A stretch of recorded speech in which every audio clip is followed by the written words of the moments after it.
आप देख रहे हैं यूपी तक और आपके साथ मैं हूं सुषमा। अलीगढ़ पहुंचे देश के प्रधानमंत्री नरेंद्र मोदी।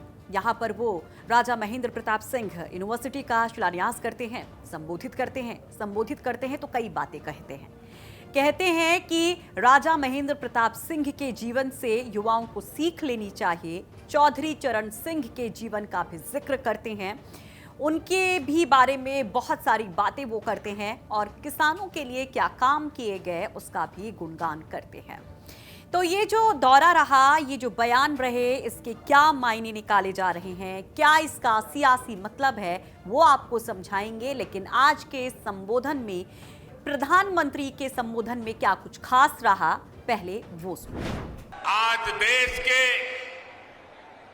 हर उस युवा को जो बड़े सपने देख रहा है, जो बड़े लक्ष्य पाना चाहता है, उसे राजा महेंद्र प्रताप सिंह जी के बारे में अवश्य जानना चाहिए, अवश्य पढ़ना चाहिए। राजा महेंद्र प्रताप सिंह जी के जीवन से हमें अदम्य इच्छा शक्ति, अपने सपनों को पूरा करने के लिए कुछ भी कर गुजरने वाली जीवटता आज भी हमें सीखने को मिलती है। आजादी के इस अमृत काल में ग्रामीण अर्थव्यवस्था में भी तेजी से बदलाव हो रहे हैं। बदलाव के साथ कैसे तालमेल बिठाना पड़ता है, इसका रास्ता स्वयं चौधरी चरण सिंह जी ने दशकों पहले देश को दिखाया है।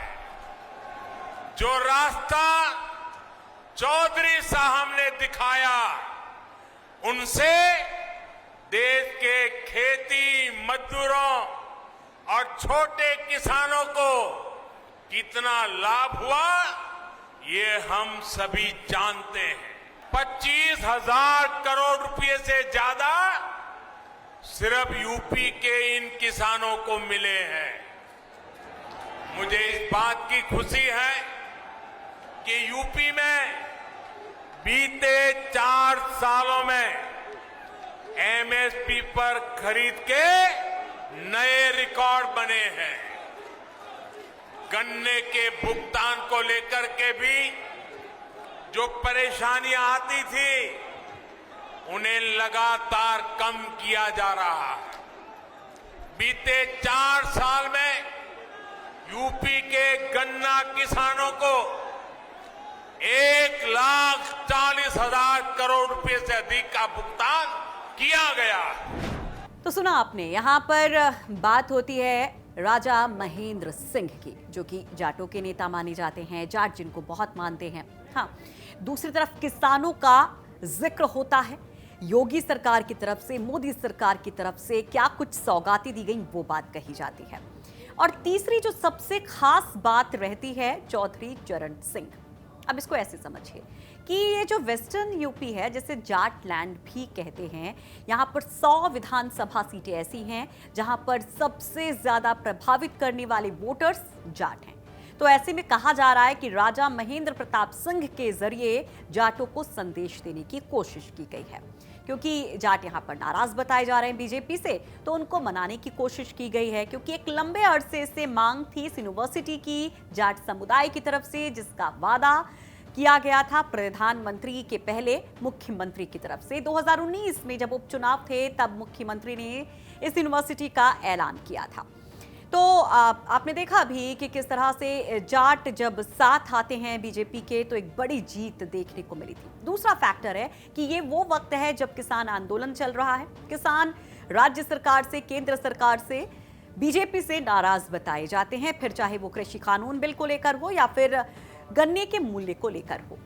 तो यहाँ पर किसानों को भी मनाने की कोशिश की गई, उनको भी एक पॉजिटिव मैसेज देने की कोशिश बीजेपी की तरफ से की गई। प्रधानमंत्री ने किसानों के लिए क्या कुछ काम किया, वो बताया और इसके जरिए ये बताने की कोशिश की कि किसानों की हितैषी अगर कोई पार्टी है तो वो बीजेपी है। और इसी में जिक्र होता है चौधरी चरण सिंह का, जो किसानों के मसीहा माने जाते थे, जिनको आज भी किसान समुदाय बहुत मानता है, पश्चिमी यूपी में जिनका नाम अभी भी खूब चलता है।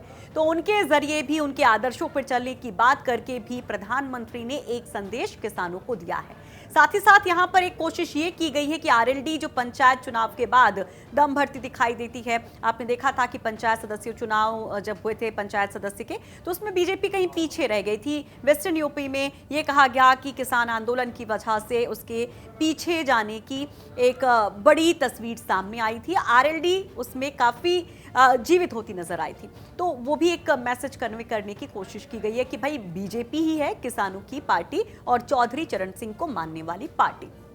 आगे जो तीसरा अहम बयान था, यहाँ पर उन्होंने इसको इस तरह से भी लीजिए कि जाट और मुस्लिम जो कॉम्बिनेशन था, समीकरण जो 2013 के पहले था, वो टूटता नजर आया, जिसका फायदा डायरेक्टली बीजेपी को मिला था।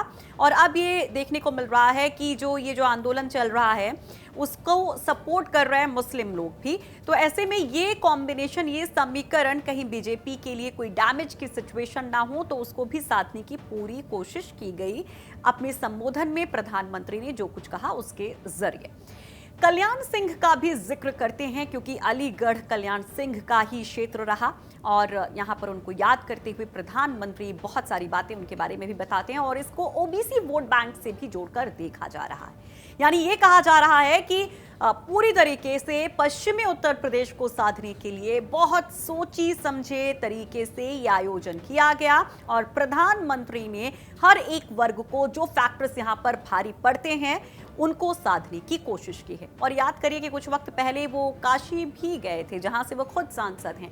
तब शंखनाद बीजेपी का माना गया था कि पूर्वांचल से प्रधानमंत्री कर रहे हैं, तो उसके पीछे भी बड़ी वजह बताई गई थी कि 150 सीटों को लेकर ये पूरा चुनावी कार्यक्रम था और जो भी संबोधन था वो बहुत महत्वपूर्ण उस लिहाज से था और ये संबोधन भी पश्चिमी यूपी के लिहाज से बहुत महत्वपूर्ण है। अब सवाल ये है कि प्रधानमंत्री का, मोदी का ये जो मैजिक है, जो हमेशा हमने देखा कि 14 के चुनाव में, 17 के चुनाव में, 19 के चुनाव में चला, जिसमें एक तरीके से क्लीन स्वीप बीजेपी ने किया था, विरोधियों को बिल्कुल परास्त कर दिया था वेस्टर्न यूपी से, क्या वो काम करेगा? और ये जो एंटी इनकम्बेंसी या नाराजगी की सिचुएशन है उसमें योगी को मदद कर पाएगा? तो हमारी कोशिश थी प्रधानमंत्री के बयान को समझाने की कि उसका क्या मतलब हो सकता है और क्योंकि चुनाव कुछ महीनों बाद ही है, ज्यादा वक्त बचा नहीं है, इसलिए हर एक बयान को समझना बहुत जरूरी है। तो आप इसको तफसील से पढ़ भी सकते हैं और जो कुछ भी प्रधानमंत्री ने कहा यूपी तक .in पर।